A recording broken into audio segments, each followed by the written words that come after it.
Golden State more than anybody else, the fact they missed out on this, Tom, I think the Warriors are the biggest loser of the trade deadline. The fact that for weeks the Warriors front office was signaling that they felt like there was a chance of getting Giannis. They put their best offer out there on the table for him, and then they end up trading Jonathan Kuminga for Kristaps Porzingis, who has POTS and can't even play 20 minutes and might retire this offseason. That's what you end up getting to support Stephen Curry and Draymond Green after all of this. That's what you end up with. Just such a bummer. The Warriors are the biggest loser, in my opinion.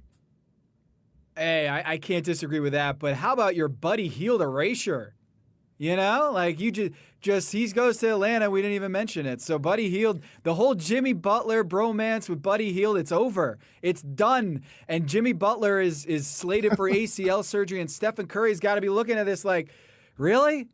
Like, this is the roster that I'm going to go out and into the sunset with? And Draymond is already out here, talking about it's just business if I get traded. I think it was a big whiff for the Golden State Warriors. And you can say, hey, look, what are they supposed to do? Jimmy Butler, the guy that they went all in for last year. Do you say big win, or did I mishear you? No, big whiff. Big whiff. Big whiff. Big whiff. Yeah. Big whiff. Okay, big whiff. Yeah. Woo. I know. Yeah, Kristaps, he's going to put him over the edge. Former champion Kristaps Porzingis going to put him over the edge. No, I don't think this is a win for Golden State.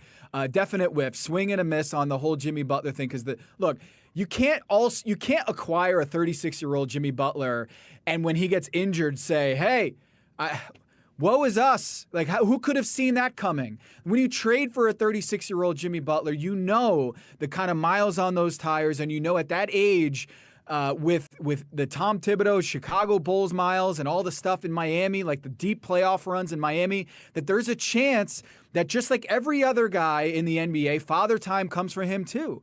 And so there has to be a plan B, in which case this is a big whiff for the Golden State Warriors. And I feel bad for Stephen Curry that he's looking at this where he is still at the top of his game. How crazy is it, Kev, that we're sitting here, that Stephen Curry is still in his prime? You can't even say that he's out of his prime. He's still among the best players in the league at his position, and they don't have a supporting cast that can support him on this championship chase. And so I think this is a tough pill to swallow if you're Stephen Curry.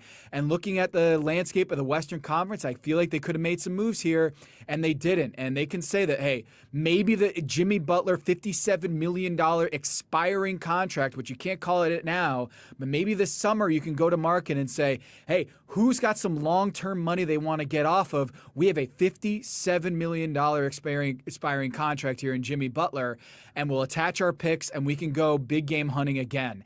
I just don't know if that's going to do it enough with Giannis Antetokounmpo. And it signaled to me last night when they traded for Kristaps Porzingis that they are not in the Giannis Antetokounmpo business anymore, because you could have kept Jonathan Kuminga in this offseason, and they were like, we're cutting bait. We're done with Jonathan Kuminga. We're going to bring back Kristaps Porzingis, and maybe he'll play for us, maybe not, but we are out of the Giannis game, and that's what it signaled to me. The Lacobs have failed Stephen Curry, Tom. The Lacobs have failed. That's what it is. The last 4 years, they've been one of the biggest losers in the entire league.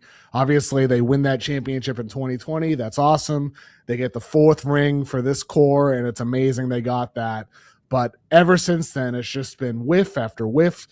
In the draft, they whiffed on their young guys, their opportunities. They whiff on every trade opportunity, bypassing chances to get guys to bolster their odds of going for it. I mean, the fact is that they traded Jonathan Kuminga for a guy who barely plays, who might retire this offseason, who has a condition that there's nothing you can do to manage it in POTS. It comes and goes at its will.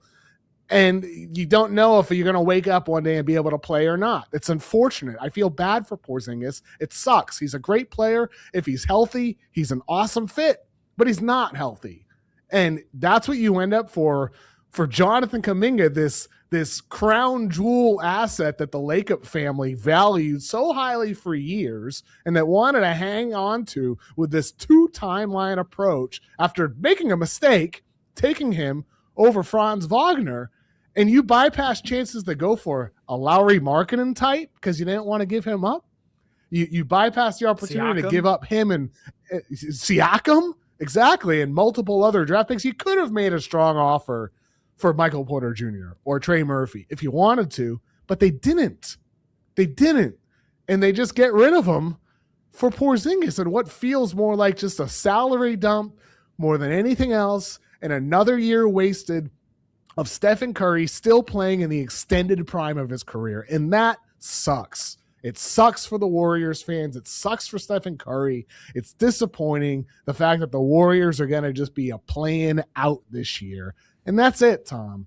It's crazy that that's the way this has gone for the Warriors, and really it's on the Lacobs for failing to build around Stephen Curry in these last 4 years. And for Kuminga now, Tom, he lands in Atlanta, and how funny would it be if he ends up a star? Can you imagine that turn if that happens? If that's the next page of this story? If Lacob was like, I told you so! I knew it! Jonathan Kuminga is a star now!